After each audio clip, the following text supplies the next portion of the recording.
How's it going, fam? Welcome back to Erica's EDC, and today we finally have the mystery guest that I alluded to in yesterday's video. We have Josh Francis from KnifeGuy Mods. Here he is.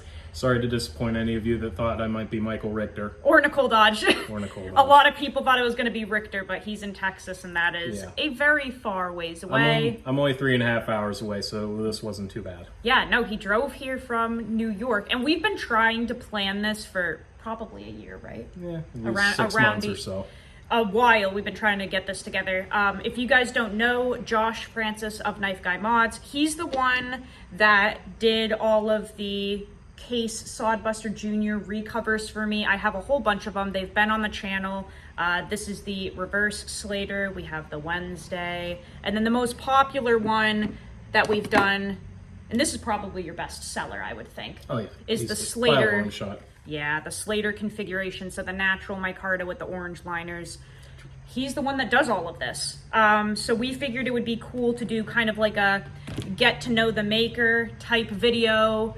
So we're going to do a pocket dump. We're going to kind of talk about Josh as a, what would you call it? Like a knife modder? Yeah, just a modder. I'm not a maker. I'm not a, you've said that my work is art. I do not consider it art. I do not consider myself an artist because artist tends to be a little dickish.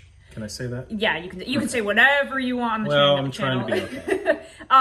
So we'll talk about like kind of his journey, how he got into the community, and then we're gonna talk about a little bit of a giveaway at the end that we have collaborated on, which has also been in the works for a long time. So why don't you do your pocket dump first? Okay. My pocket dump today. Now, to be fair, I did bring a few extra things with me because I am a minimalist in the pocket. I do not like carrying too much. I have this flat, boring Amazon wallet. Nobody cares. Yep. It's not custom, although now that she's making leather, I'll probably get one at some point. We'll have to figure that out. I don't usually carry these, but because I'm out of town and traveling, I do have a Streamlight Microtech. Right? Microstream. Microstream. There you go. So yeah, I do have one of these. I love these little guys, especially when they only use one AAA or the bigger ones use one AA, I think sometimes. So I like the easy batteries. The main blade of today is my ZT 0640. That's a nice one. No, I'd say, 0640. Absolutely love this knife. I do not own a Chris Reeve. This is the closest I have to a Chris Reeve at this point as far as build construction and quality and even materials, because it is titanium. It is all stock. I have not gotten any carbon fiber scales for it yet. I've kind of hemmed and hawed about that. Not sure yet, but I absolutely love this knife. I love the action on it. It broke in really nice, and I love the symmetry of it. It's beautiful. It's not quite as vanilla as like the MSNA 100. It's got a little more character to it. Not that there's anything wrong with that because I have them here, but I do like this knife. This was, and I got it at a good deal because it was closeout because they're discontinued. Sweet. So there's that. Oh, I had a carrot. Everybody's got a carrot. Everybody's got a carrot. In my carrot, I don't even know what I call this. I don't have a name for. We don't have a name for I don't name my stuff. I don't know if that's a guy thing. I don't name my stuff. I have here it's Victorinox Army 2 is what they called it. It has one main blade. Just your that one is snappy. It is. This one came out really good, which is one of the reasons why it's mine. Just the one main blade. Of course, I added a half stop, and it has also this little hawkbill guy. And I gotta tell you, they're kind of a niche blade shape, but for gardening especially, or even floral stuff, which I think these are originally for. Yes. It works really good. Although packages and your standard cutting and all that it can work with. And it has got a set of, I don't know if that's focusing. Yeah, it doesn't focus very well. Yeah. Anyway, it's jalapeno twill G-Carta from GL Hansen & Sons. It doesn't currently have any more, although I did just actually get some in stock. So if you like this, because I know a couple people asked for it and I didn't have any, I do have more now I can make 2 knives out of. So it's got like a kind of a black crosscut micarta look, but it's actually G-Carta, and it's a very tight weave. Yeah. Can't remember the fabric he used. It's like a duck cotton, so it has like a linen kind of thread to it almost. It's very soft too. Yes, it's very soft.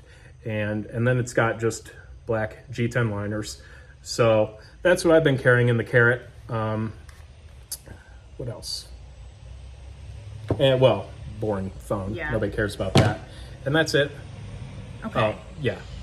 So that's what you were carrying today. And what kind of like got you into the modding, the traditionals in particular? Because that's really your main focus, is modding case Sodbusters and the Victorinox knives. Like, how did you even get into that whole thing? What was the inspiration? Just kind of share a little bit of your story, because you've modded a lot of Sodbusters for people now. Well, actually, crap, I didn't bring those other knives out from earlier. Anyway, basically I started modding because it was something to do.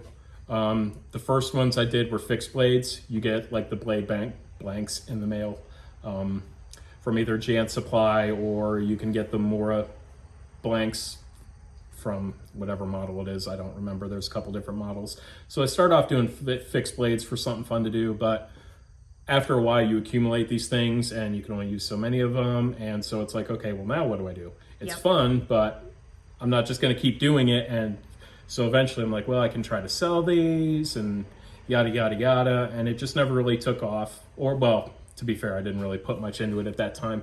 And honestly, this one here is the reason why I've developed a love for traditional knives. It's her fault. Oh, right, because I remember the reason we met was because of that Sodbuster. That Sodbuster that had one of the covers overriding like the other one, and he offered the cover overlined the brass liner. Yeah, so he saw it on a video and he offered to fix it for me for free, and that's how we first met each other, was me literally just sending him a Sodbuster that really needed some TLC in terms of fit and finish. And it did. And you fixed it and sent it back. It was actually like, really quick. My wife and son probably remember, literally it took me just a couple minutes to finish. And it came out gorgeous. And then I was like, wow, you really are like good at this. And then you gave it away. And then I gave it away. And then I gave it teasing. away. I'm just teasing. But, okay, so then you got into the traditionals. Well, and watching your videos is where I developed a love for appreciation for them. I don't want to say a love, because I still own way more modern folders than traditionals. Yeah. And up until recently, I've never really owned anything that was mine. That jalapeno twill one is the first one. So really, with the appreciation of the traditionals, I've never really been a big fan of the jig bone look. It just, I mean, I appreciate it for what it is, but it's just never been my aesthetic. But of course, love my Micarta, but there really wasn't too many slip joints out there with Micarta. There's a couple here and there. Case occasionally does some, but they're like with the bolstered ones, like the trappers and stuff, and I don't even really like those. And they always gloss their Micarta. Yes. It's always that glossy, slippery. Yes, they do. And we want the rough finish.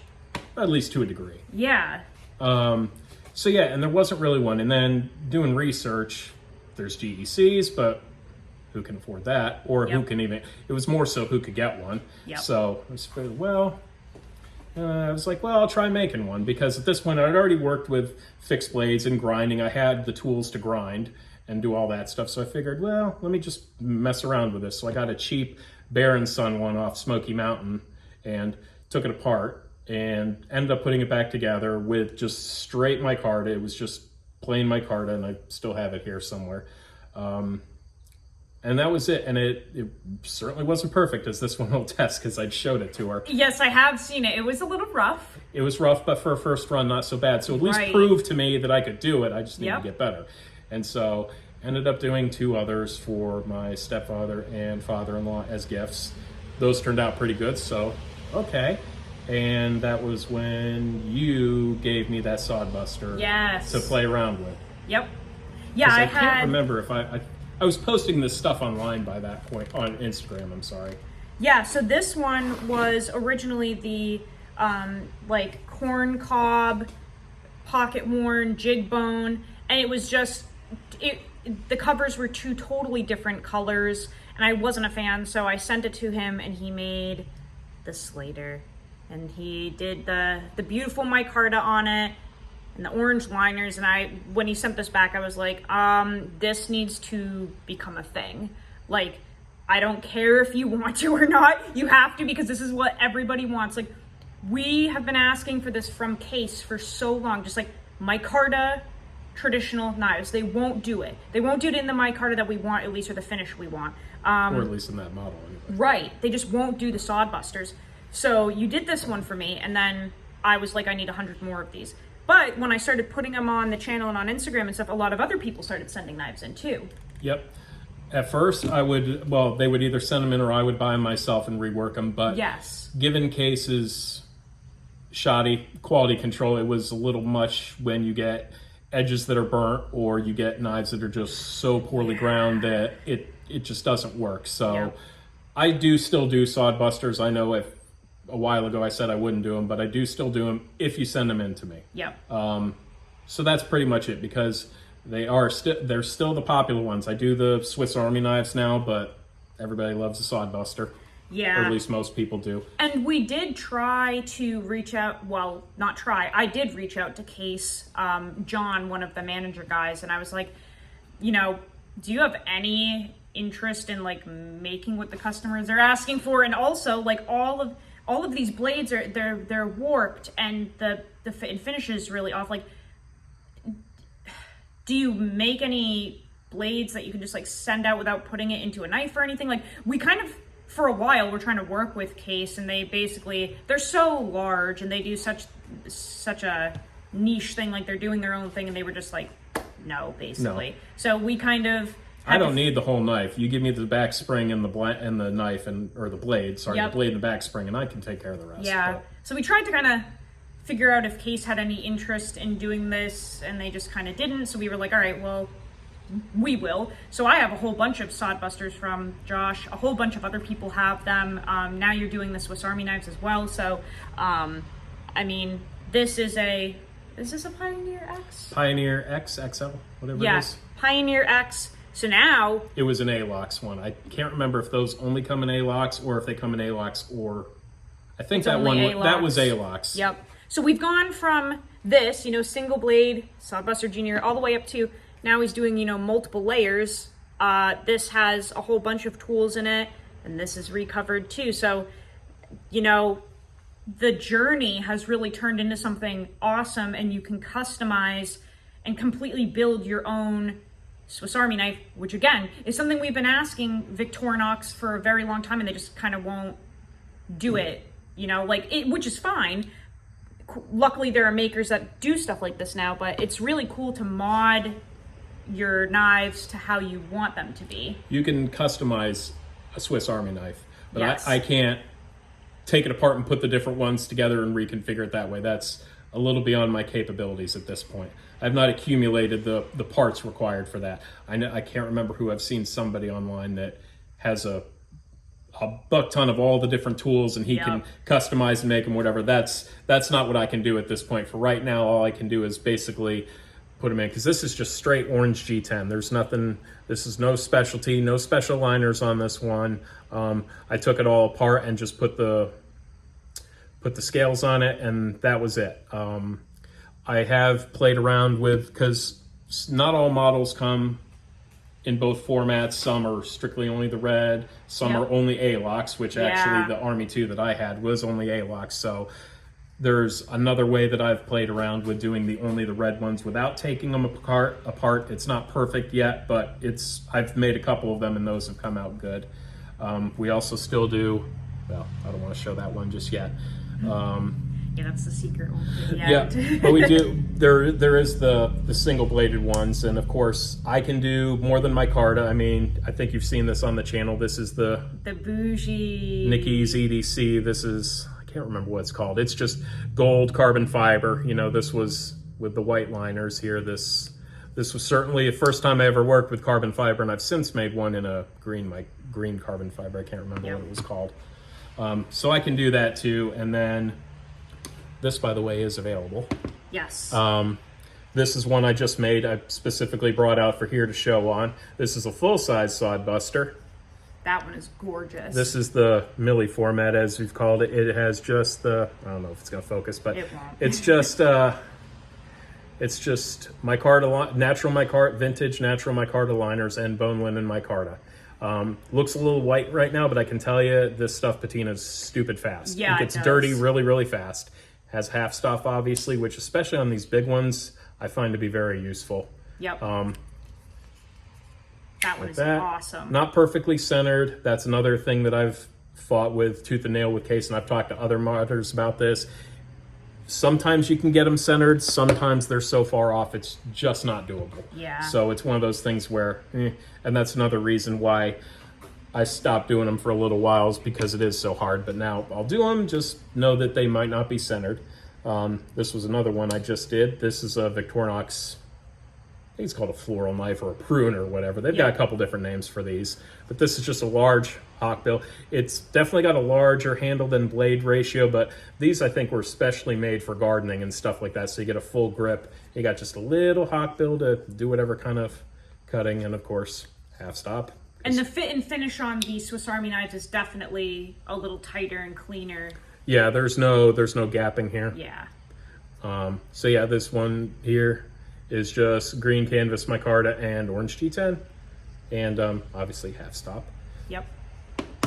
Okay, so you got into modding all of these. What is kind of like your backstory with knives and gear and stuff like that? Because you have some knives here that we're going to show you guys in a minute, some of his favorite modern folders, but how did you kind of like get into this whole hobby outside of modding? Have you always carried a knife?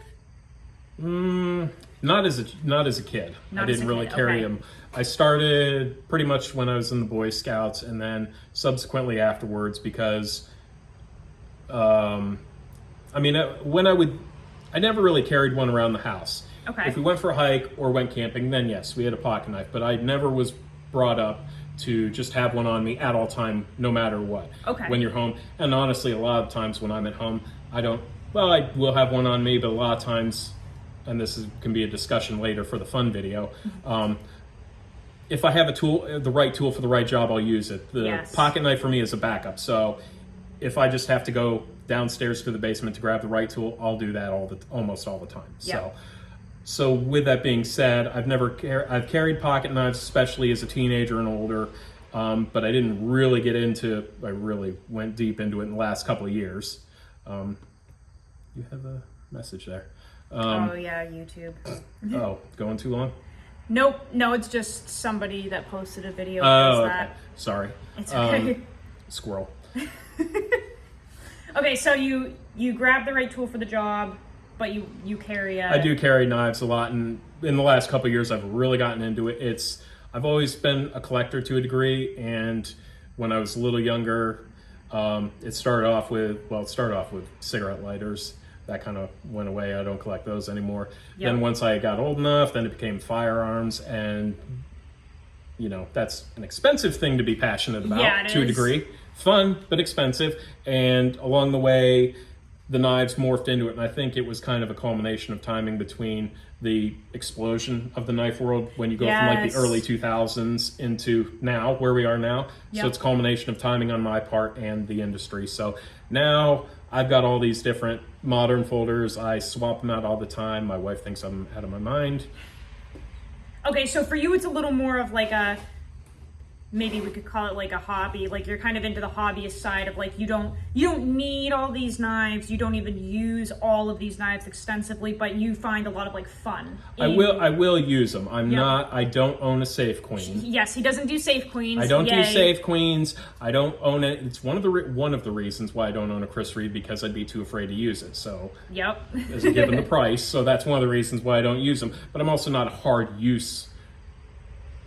user of them unless I need to be, like if I'm not at home, if I'm in the woods, or if not around home. Right. So it just is, and it's because I have that collector bug in me. That's kind of where it goes to too. I'll use them, but at the same time I love collecting them, and that morphed into modding because this has given me something to do basically because I have a full-time job. This is just a hobby. This is not a way of life.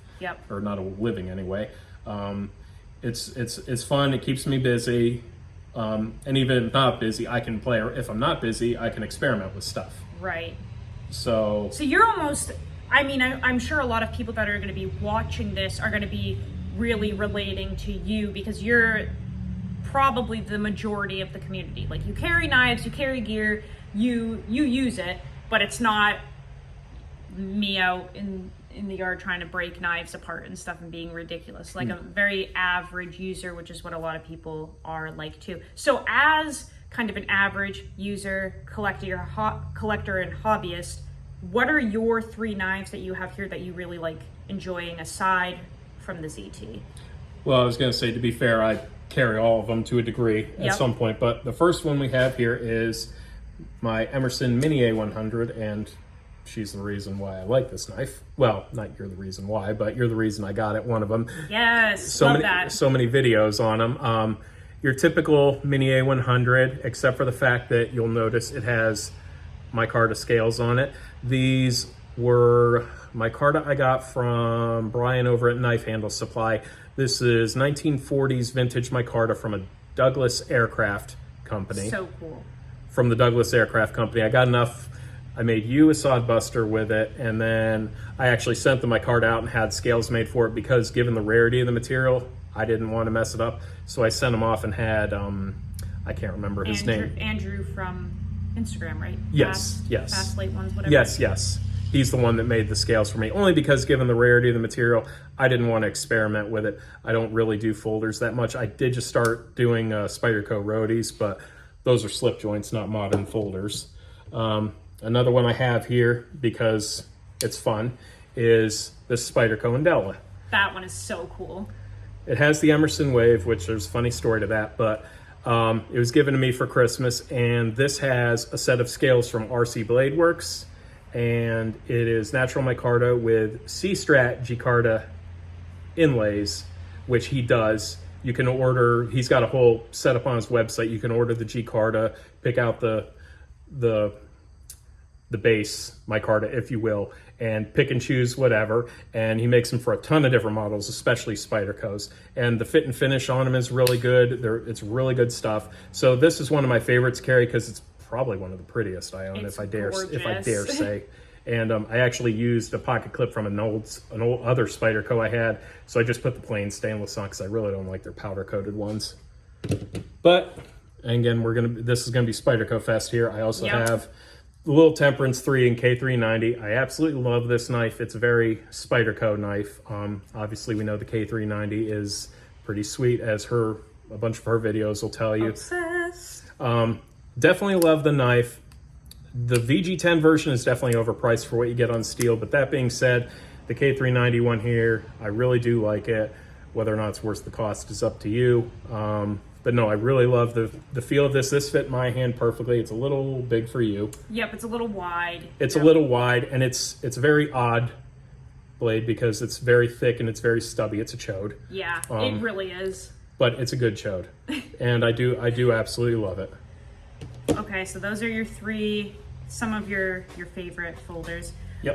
And what did you get today when you got here? Yes. Somebody was asking if I make slips other than the standard size. Like, you see a lot of these, but I do make other slips, and Josh is going to show you the one that I made for him. This is one for my Bullbuster. Yep. Took a second there. Yeah. Now we haven't actually taken that out yet. I was going to say, we put this in, it hasn't been taken out You might yet. have to push it from the... Oh, yeah. Hold on. Push it from there. So this is We almost know what we're doing. This is toasted wheat leather from Newbury Leather. Gorgeous, but as you can see, that's a very long slip, completely modified to fit the Bullbuster, but it is a perfect fit. That thing is beautiful. This is for Mr. Richter, the Teener check. Teener check, yep. Because I know how much he loves those. And that's about the same size as the full Soddy from Case, right? They're nearly they're the same. Yeah, Yep. The blade's about the same. Yeah, they're pretty much the same. I don't know if you can how well you can see that. Yep. So if you have a full size Case Sodbuster, I can absolutely make a slip for it. They're not all just the standard size, as you can see, but that's a really nice combo. And since we're on the subject, though, because I know I've gotten a lot of questions about this, a lot of people ask me, well, can you put a lanyard on a Sodbuster? You really can't, and the reason being is, okay, this lanyard's probably bigger than it would need to be for your standard paracord, but it's hard to say, but there's really no room in here where this pin lies and where that blade lands. If I put a big lanyard in there, the blade's going to hit it all the time, every time. There is one maker out there that I know for sure, Patrick at Box Creek Knife Company. Yes. He does make Sodbuster recovers with lanyards, but he has to make his own fresh back springs that are a little bit bigger that can accompany that. That's a little beyond my capabilities, at least at this, well, I don't know when I'll ever be able to make a back spring, Right. but that's a little beyond my capabilities. So that's the main reason why I can't do them with a Sodbuster. Yeah. Yep. It's a And you can much. tell because if you look at the back end of these, they're different, and clearly because that was made to accommodate. Right. At first you think, well, you could fit it in there. You really can't. Trust me. The blade will hit it all the time, every time. Yeah. Yep. I've tried. I mean, I guess the good thing is not a ton of people run traditionals with lanyard holes. It's not like the biggest deal. I've gotten a few requests for Have you really? Sodbuster Juniors with a lanyard. Yeah, Really? absolutely. It's so funny because on my channel, go figure, everyone's like, you don't need a lanyard. I'm like the Well, one you're that popular. loves. I love lanyards, but a lot of people don't. I mean, pretty much anybody that knows me because of you. So that's why. I think, Because we're best friends. yeah, pretty much. Okay, so let's see. I think we covered all of that. So I'll do my little pocket dump here, and then we're gonna allude to a giveaway that we have collaborated on. But my carry's basically the same as yesterday. I still have the splinter from the Scrawny Lumberjack, probably my favorite fixed blade of all time. Like, It's pretty sweet. Oh, it is just so perfect for me. I mean, it is the most comfortable. My hands aren't that much bigger than hers, but it feels good even in my hand for what Yeah. it's worth. Oh my gosh, so comfy. It's like a tiny little package, but you get the comfort of a bushcraft knife because it has that Coke bottle shape, modified. Yes. But I'm just absolutely obsessed with this thing. So I have that in the pocket. Of course, we have boring chapstick, no one cares. We are back to the pocket crucifix because I can't find my rosary. Failsafe Goods Snapjack 2.0 wallet, very cool. Already showed this, but we have the Carrot Incognito with the Slater inside, and same thing as yesterday, the Surefire Titan with the little Victorinox Classic. That's all we have because we're not really going to do anything after this other than drink beer for the rest of the day and eat food, and that's pretty much it. So I don't need much else. Don't worry, hon, I'm not going to drink too much. Yeah, Josh's wife, if you're watching, we'll make sure he's a good boy. But, however, we've been waiting to do a giveaway for a really long time. Quite a long time. We figured it would be cool to kind of do like an OG giveaway in terms of his OG starting point, I guess, for this whole thing, and then mine in terms of the leather work. So, here, why don't you show the knife part and I will show the leather part. I show them mine, you show them yours. Yes, yes, exactly. Okay, so what we have here is a Swiss Army. This is an Army 1. It's basically the same thing as mine, but it's just a single blade. These are the first ones I started playing around with when I kind of had enough a case. And it was suggested to me I try doing these, and they're readily available. So I said, why not? And sure enough, we have a single bladed knife, same as the other one. These are all stainless steel. They don't do carbon steel. But you've tested. Their stainless steel is significantly better than cases. Yes, it is. It's really nice. And they also come with really good edges. This is our classic Slater pattern, vintage crosscut micarta. It's not going to focus. You suck. G10 line, orange G10 liners, and brass pins. Obviously half stop. They don't come with it. I added that in too. Nice and snappy. It's even centered. Look at that. Yep. You don't see that much. Really nice fit and finish. Actually, with these you do. Yeah, the fit and finish on these it's just really nice because the Swiss made stuff has way better attention Yes. to detail. And it's not even that mushy. A little bit, but It's nice. So that matches the carrot slip that we're going to be doing. So I obviously have to, stitch this, burnish it, all that. But basically I'm going to put this together with the Havana cigar thread, which will match the micarta. And it's going to be a literal perfect match to that knife. So it will come with a carrot slip because that's my starting point. It's my best seller. It matches. So we're going to be doing a giveaway with that. But also, this is going to be included too, and this is, you said 1970s? 1970 to 79, basically. I think the dots will tell you what year exactly, but I wasn't able to look it up, but it's the 70s. Really nice 70s case Sodbuster Jr. And this is when they just had way better fit and finish, guys. Like, this is a really nice little blade. Old school, just a taste of how they used to be. In good shape, too, for how old it is, because I've seen some rough ones. Yep. I've recovered some rough ones. Really snappy, so this will be in it as well, and it's just kind of it's even centered. It's even centered, yeah. You don't see that much. A little thank you to you guys, because we've grown so much. Both of us are obviously so grateful for you guys. We wouldn't be here without you. Nope. And I think it would be kind of cool to do like an OG giveaway for you guys. So we're gonna get that together. That'll obviously be announced. But we yeah, didn't decide how we were figuring out how that was given away. we need to discuss that over beers and dinner. Yeah, we're working this all out. We have so much to cram into a day because, I mean, that's all we have is like a day, really. So yeah. So much to cram. But guys, I am really grateful for all of you. Thank you for stopping by and watching this. I think it's really cool to actually be able to get to know people in the community that like are makers or modders, whatever you want to call them, artists. We don't get to interact with them enough and get to know them and learn about this stuff. So I think it's really cool to have Josh here and kind of get to know the maker. You know what I'm saying? So we'll make another video that will be posted on a different day, and that will be a lot of like banter and discussion and talk about the giveaway. Silliness. Yeah, silliness. This was kind of more of the legitimately like get to know the maker type deal. But I'm really excited that you guys stopped in. Thank you so much for watching. Josh, thanks obviously for stopping by and being here for this. But as always, guys, go use your shit. You need to use your shit. There you go. Use your shit. So terrible about that. Learn how to sharpen your knives. We will see you on the next video, guys. We love you so, so much. Take care. Take care.